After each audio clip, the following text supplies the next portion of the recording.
Hey there, it is Kirsten here, and today we're going to talk about overtraining and stomach issues. Why you may be having problems such as constipation and gas and bloating and sometimes diarrhea if you're overtraining. Stomach problems are pretty common in the burnout phase of the burnout recovery spectrum. If you don't know what that is, I'm going to post a link below so you can check out the video. But basically, when you start recovering from burnout, there are 3 phases that you're going to go through. The first one is the burnout itself. This is the time when you're really overtrained. Maybe you're also under eating. The second phase is the one where you start healing your body from all the damage that you caused in the first phase. And then the last phase is going to be the balance phase, which is the one you end up with, hopefully, where you end up where your body feels balanced, your exercise is optimized, your weight is stable, you don't have to work out a ton to maintain your weight, and you're feeling really healthy overall. I'd like to start this video with a story from one of my clients whose body was really stressed out from too much exercise and not enough food, and as a result she had developed really bad digestive issues. She had terrible constipation and she would also have a lot of gas and bloating.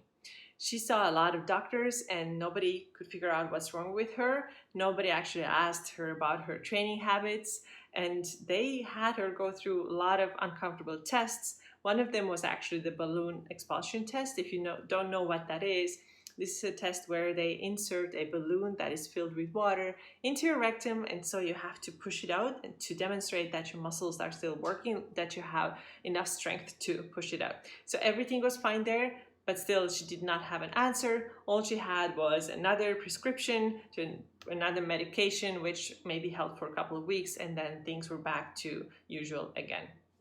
We started working together, and the first thing I realized was that she was severely overtraining. She was definitely not eating enough, so we knew what we have to do in order to hopefully get better, and it actually worked really well. Today she barely has any issues. Sometimes they do come back, but never as strongly as they did before.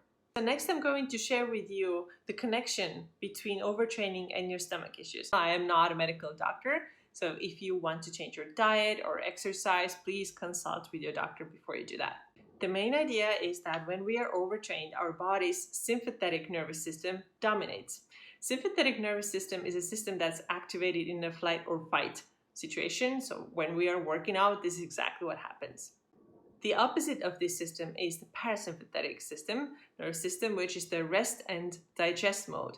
And this is where we want to be when we're eating our food, when we're relaxing, so our bodies can relax and calm down. But this is not the reality for us if we are always overtrained. When we are working out a ton and we do lots of cardio or other intense type of training, the sympathetic nervous system side of our autonomic nervous system is activated and it's dominating.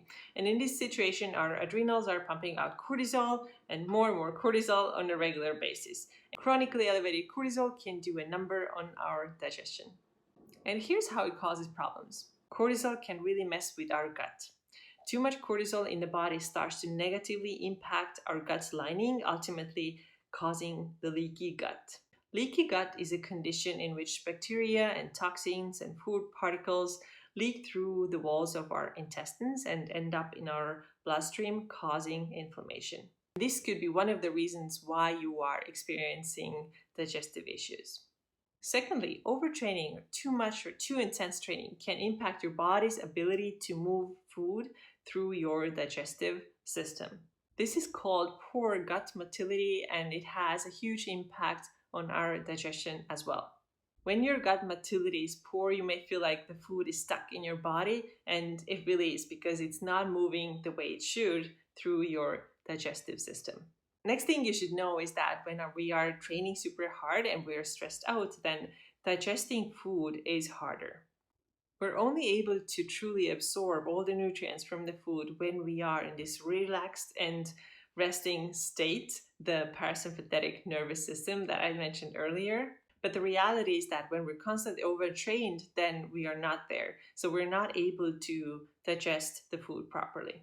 When our stress levels are high, then we also tend to eat really fast. And by doing that, we're taking in a lot of air, which is also causing us gas and bloating.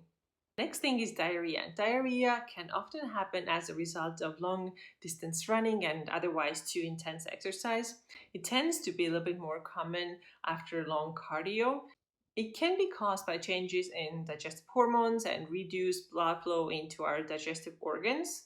And if it happens occasionally after a long run, I don't think you should worry about it. But if it always happens, if you're constantly experiencing diarrhea or every time after you work out you have it, then it's definitely time to reduce your exercise a little bit and see if that helps. And the last thing to know is that our bodies prioritize. When our bodies are busy with dealing with all the stress that we are experiencing, they don't have the resources to put towards digestion. The main priority is to get us out of that stressful situation, and this is how the body sees the exercise as well. So what can you do about overtraining and stomach problems? The simplest thing is to simply reduce your workout stress. You will very likely see decrease in your symptoms as well. And here's how you can do it. Take an extra day off or cut out 1 or 2 high intensity workout days. I don't know, depending on how many you're doing right now, cut those out and do something restorative instead.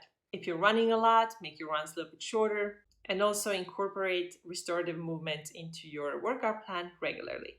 And lastly, eat a diet that supports proper gut function. Of course, this is a whole different topic, what to eat, but in general, eat whole foods that are rich in nutrients, but also save some room for treats and snacks and your favorite things too, because we need that for our mental well-being, and our gut is our second brain. So it's really, really important that we don't get too stressed out about all the foods that we're eating. And of course, make sure that you always eat enough. There's so many women that I work with who eat very, very low calories, which is definitely one of the unhealthiest things that you can do for your metabolism.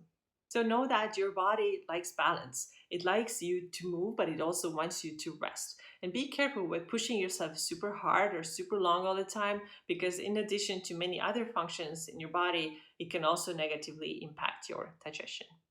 That is it from me today. I hope this was helpful, and I'll talk to you again. Bye-bye.